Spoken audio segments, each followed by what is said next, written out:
Hey, how's it going, guys? Thank y'all so much for watching another video. You saw the thumbnail and you saw the title of this video. So with that being said, we'll go ahead and get straight into it. But before we get started, go ahead and click the like button because it helps the algorithm. It allows other people to see the information that I'm providing to them. And also, if I have provided you with any value, click the like button and then subscribe to the channel so that you are notified of whenever I am posting another video. All right, so with that being said, let's go ahead and get straight into it. Now, if you watched all my other videos, I'm going in a bit of an order. It correlates with my ebook. So if you're someone who purchased my ebook, you can go ahead and follow along as you watch these different videos because I go into pretty good detail on these videos. But of course, the ebook has a lot more detail about each thing that I'm discussing here. So if you want access to that, you can actually go on the description section, and from there it'll give you information on how to access the book. Now, let's go ahead and get straight into it. So you're at the appointment, you've already cold called, you've done all these things, now you're actually at this appointment. You pulled up to the person's house here, okay? And it's about to go down. They're about to open the door. Holy crap, you're finally here, right? All your hard work, and now you're finally about to do an appointment. Now, I want you to understand, appointment doesn't mean deal. Appointment means appointment, okay? Now, appointments will lead to you getting contracts signed, but I want you to make sure that you're compartmentalizing these different things. Don't think, oh, I got one lead, which was an appointment, and that means I'm about to make $10,000. It's a numbers game, remember that. All right, now, number one, once you get to the appointment, besides being a human and saying hello, building rapport, walking around the home and pointing like, oh, this picture here. Oh, I didn't know that you, played, tennis. Tell me about this tennis racket, or tell me about these trophies, or whatever. You're building rapport as you're there. But what you're doing is you're confirming the condition of the property. Okay. If they said, oh, we just remodeled the house, everything is new, and you go in there and it is everything except for that, right? Holes all in the wall, leaking this and that. You want to confirm what the condition is so that you can have the proper numbers, so that whenever you are running numbers and you're going to present an offer, it's going to be based off of the repairs that are needed. Now, what they'll also say is, oh, my house is in perfect condition. There's nothing wrong. Everything, I take great care of my house. There's nothing wrong with the house, right? You get there and everything's from 1976. They might have taken great care of the house, right? But there's a lot of repairs and renovation that has to happen. So again, confirm the condition of the property. Number two, you want to confirm the timeline of when they're looking to close, okay? Now on the phone, they might have said, oh, I got all the time in the world. But when you get there, they're like, oh, I want to close as soon as possible. Or on the phone, they might have said, I want to close yesterday. And you get there like, oh, well, I got a couple weeks. So you want to confirm that timeline because it's going to gauge your motivation as well. All right. Number three, you want to confirm that all the decision makers are there. So if it's the husband and wife and the real decision maker is the oldest child, you want to make sure like, oh, okay, do you guys have to speak to anybody before we sell the house or anything like that? I feel like, oh, my oldest son. Okay, well, is your oldest son here? Okay, great. Well, is there a way that I could speak to him once we're done here? Would I be able to have a conversation with him as well? So you want to make sure that you touch everybody that's involved because you want to give them some of that showtime. You want to speak to them. You want them to feel you. You want them to feel those senses. And there's another video that I spoke about when it comes to those 5 senses. You want them to feel you as a person, build rapport so that they can trust you as an individual. And once everybody's all on the same page, then you'll be able to move forward on that. So you want to make sure you have all the decision makers. Next, you want to confirm that there is equity in the property. Now, I'm not doing videos on sub twos. I'm not doing that. This video, I'm not talking about sub twos, right?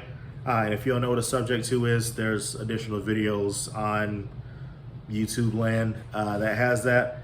But as far as equity, in order for it to be a wholesale deal, you need equity in the deal. All right, what is equity? The amount basically that is in the property So the difference between the original value of the property and what was paid, so whatever that gap is, that's what the equity is. All right, you want to make sure there's room so that whenever you give your offer, they can either walk away with some or they break even, but there's enough room for people to do what they need to do, repair it and fix it and make a profit. So you got to confirm that there's equity in the deal. And another thing as well is another way you can confirm this. So they may have a good amount of equity in the deal, but there's liens and things of that nature that's on the property. So you want to confirm that they don't have any second mortgages. Are there any mechanical liens? Whatever it is, just ask them a few questions and just see if there's anything else that would have to come out of what they receive. Because once you give your offer, you give your offer. But if there's liens on a property, that's just less money in their pocket. So it's super important for them to know that, hey, yes, I'm offering you 150, but you owe, and you owe 100 on the house, so you're supposed to get 50, but you owe 50,000 for this pool that's in the back, so you're gonna get nothing. So you want to make sure that they know that, okay? So very important to confirm that there's equity and there's no liens that they know of.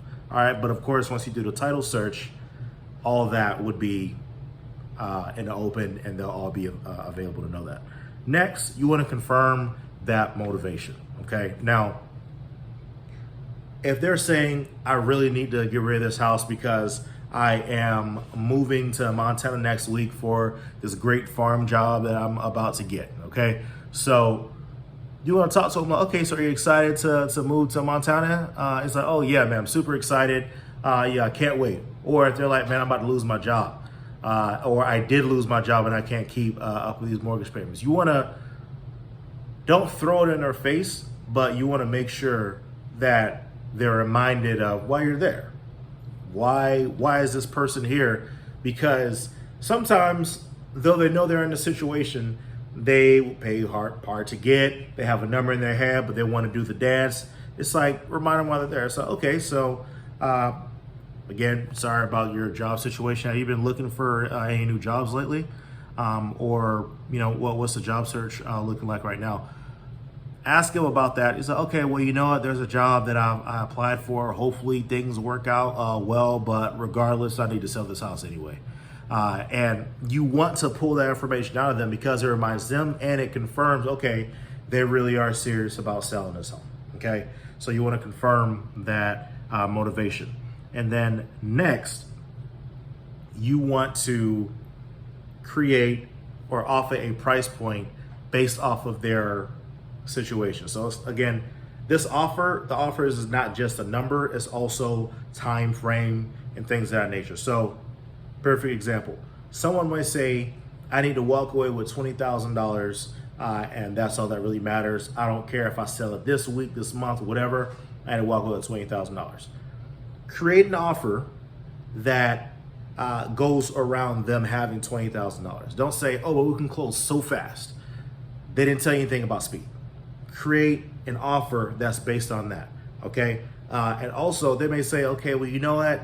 If I close, I'm not gonna have anywhere to move to because, I don't have anywhere to go right away. So if there's some way that I could get the money and then stay here for like, a month or so, that would be perfect.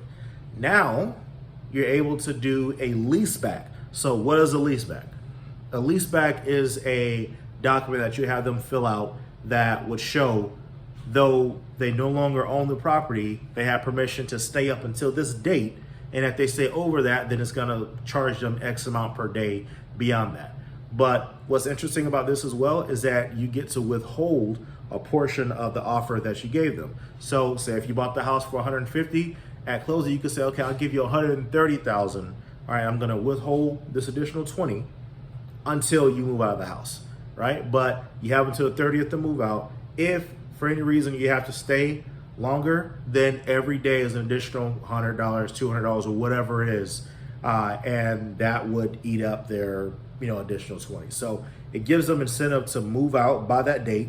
But of course, you're not going in and be like, well, if you move out a little sooner, don't do that, all right? Let them know, this is what I'm buying a property for. I'll give you this amount on the day of closing so that you can make a move, all right? And by this day, once you move out, you'll get that amount. all those documents will be together with the title company, and the funds, the additional funds, the title company not holding that, the person that's buying the house, they'll hold the additional funds, and they'll be able to give those funds to the person once they move out of the house. In most cases, in my experience, they move out before the 30 days. I've had situations before to where they'll say, I need an additional X amount of days. Most investors, some investors, they will be flexible and say, hey, just let me know. If you're supposed to be here for 2 months and then week number 2, you're like, oh, I'm gonna need an extra 4 days on the back end, that's cool. But don't say, I know I said a month. No, I know I said I need an extra 7 days, but I'm gonna need 6 months. It's like, you're not gonna get 6 months.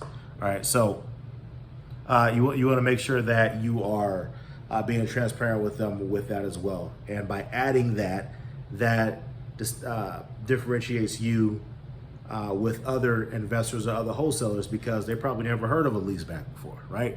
But you heard of a leaseback because you watched this video. So congratulations. All right. And whenever you're giving your offer as well, you want to start off about 10 to 15,000 less than what your max offer is, because whatever your offer is, people love dancing. I promise. It's like Dancing with the Stars. Whenever you go to these appointments, people will always be like, wait, how much you offering me? Oh man, well, Billy Bob Joe, he offered me, $1 million for my property. Oh, well, why didn't you sell to Billy Bob Joe? Well, I wasn't shopping around. It's like, all right, so what offer makes sense for you? Because this is what I can do off of my numbers. So what makes sense to you? Then they're like, oh, well, I want X amount. It's like, X amount, I mean, like, there's a hole in the roof. I can see the sky, right? It's like there's no walls, So just remind them of what's going on. And a lot of times they'll meet somewhere in the middle. And in some cases, you won't even get to your max offer because you're crawling so slow to get up to a point to where it makes sense. Then you do that. Now, I've had cases to where they set a price that was lower than what my max offer was. And so instead of just being like, oh, well, how much you want for it? Well, I want 150. Oh, okay, I can do that. Don't do that, right? Be smart with it. It's like, I'm not sure if I could do 150. I can call my partners real quick to see if something close to that would work. But if I were to get close to that 150, I mean, is that something that would work for you? Man, listen, if you can get it to 150, then I'll sign today. All right, let me go and talk to my partners real quick. Even though you can go to 157, it's like, let me go ahead and talk to my partners real quick. You go outside to your car, you pull up a game of Tetris. It's like, all right, boom, boom, boom. All right, cool. All right, and it's like you talk to your imaginary friend. Oh, hello, yeah. Oh man, yeah. A lot of hand movement, and then from there, you go out. Okay, it looks like 150 will work. All right, or give them an offer. It's like, okay, highest we can go is like 148, whatever. But again, don't be greedy. If they're saying 150, go at 150 and just move on. All right, so those are the steps once you're at the appointment. Of course, there's a lot of other steps within the appointment, but as far as the overall structure of this, I haven't spoken about the photos, which I will do another video about that. I haven't spoken about making the adjusted numbers and giving the offer. That's going to be another video. But this is the overall structure of how things should be. But make sure that you're building rapport as you're doing this entire appointment. All right. So again, thank y'all so much for watching another video. Go ahead and click the like button if this has provided you with any value, and subscribe so that you're notified of whenever I post another video. With that being said, can't wait for y'all to get y'all first deal. I'll see you on the next one.